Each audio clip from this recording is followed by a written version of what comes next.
بسم اللہ الرحمن الرحیم۔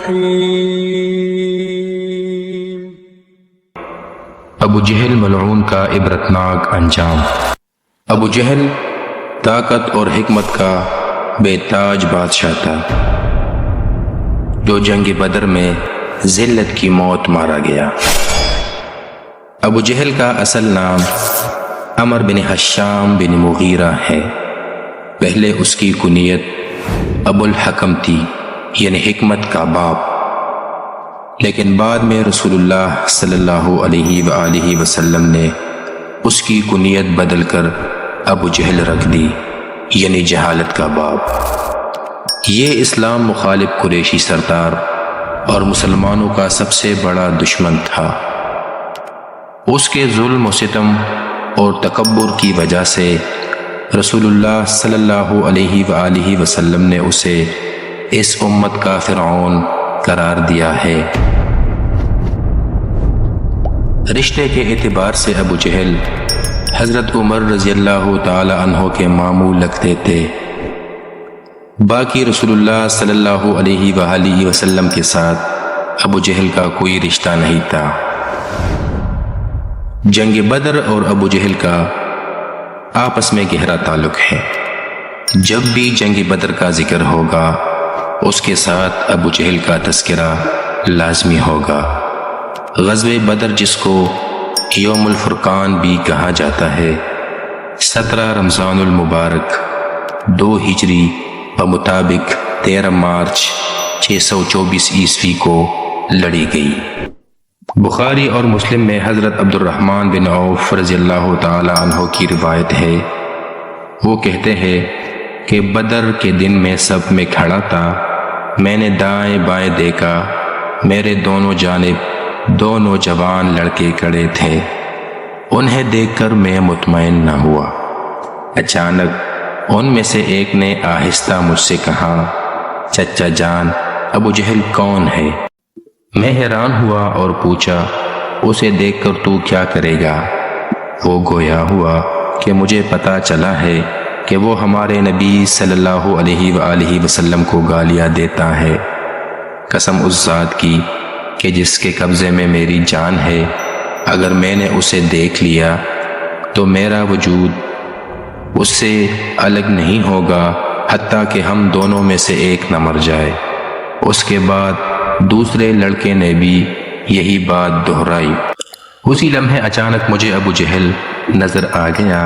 میں نے دونوں لڑکوں کو اشارہ کر کے ابو جہل دکھا دیا، اور دیکھتے ہی دیکھتے دونوں لڑکے اپنی تلواریں لہرا کر ابو جہل پر ٹوٹ پڑے، اور یکے بعد دیگرے اس پر کئی وار کیے، جس سے وہ گھوڑے سے گر پڑا، اور اس پر ایسی ضرب بھی لگائی کہ اس کا پاؤں نصف پنڈلی سے اڑا دیا۔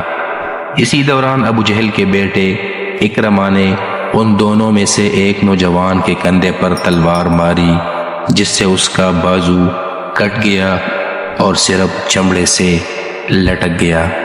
وہ نوجوان کہتے ہیں کہ جنگ کے دوران جب یہ بازو مجھے تکلیف دینے لگا تو میں نے اس پر پاؤں رکھ کر اسے اپنے جسم سے الگ کر دیا۔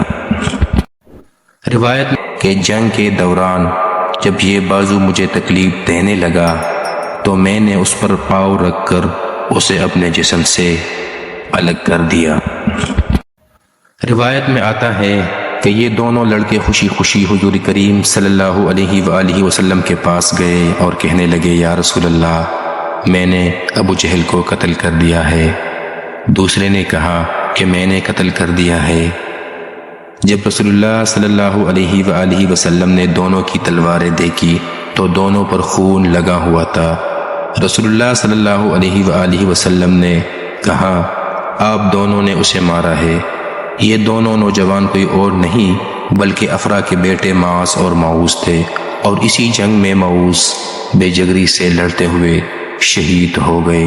مسند احمد کی روایت ہے کہ جب جنگ بدر ختم ہو گئی تو نبی کریم صلی اللہ علیہ وآلہ وسلم نے فرمایا، کون دیکھ کر آئے گا کہ ابو جہل کہاں پڑا ہے۔ یہ سن کر ابن مسعود بھاگ کر گئے، دیکھا تو وہ افرا کے بیٹوں کی ضربوں سے نڈال ہو کر آخری ہچکیاں لے رہا تھا۔ اس نے کہا تو ابو جہل ہے، اور ساتھ ہی اس کی داڑھی پکڑی۔ ابو جہل نے کہا اس سے بڑا بھی کوئی ہے جسے آج تم نے قتل کیا ہے۔ اسی طرح ابن اسحاق کی روایت میں ہے کہ جب حضرت ابن مسعود رضی اللہ تعالی عنہ ابو جہل کا سر کاٹنے کے لیے اس کے سینے پر جھڑ بیٹھے تو ابو جہل چلایا اور کہا او چرواہے، تو بڑی دشوار گزار جگہ پر چڑھ گیا ہے۔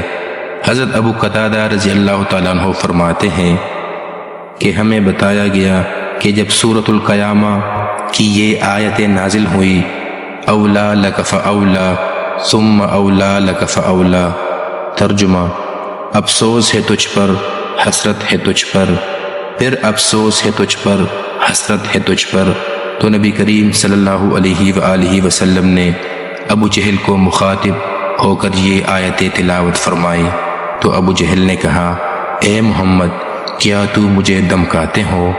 تم اور تمہارا رب میرا کچھ نہیں بگاڑ سکتے، کیونکہ اس مکے کے پہاڑوں میں سب سے مضبوط اور طاقتور انسان ہوں، لیکن چونکہ قرآن پاک کی پیشن گوئی پوری ہونی تھی اسی وجہ سے ایسا ہوا، اور ابو جہل میدان بدر میں جہنم واصل ہو گیا، اور وہیں پر اسے اپنے ساتھیوں سمیت کنویں میں ڈالا گیا، اور وہیں کنواں اس کی قبر بن گیا۔